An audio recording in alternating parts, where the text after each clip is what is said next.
সুতরাং আমার কি করণীয়?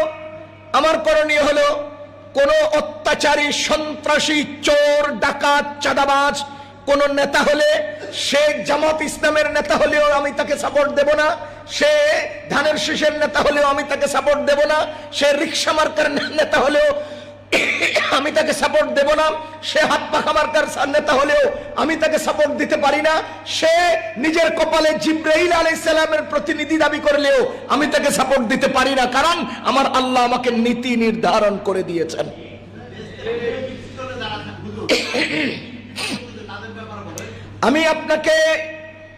আমি আপনাকে ফ্লোর দেই নাই যে আপনি আমাকে প্রশ্ন করেন।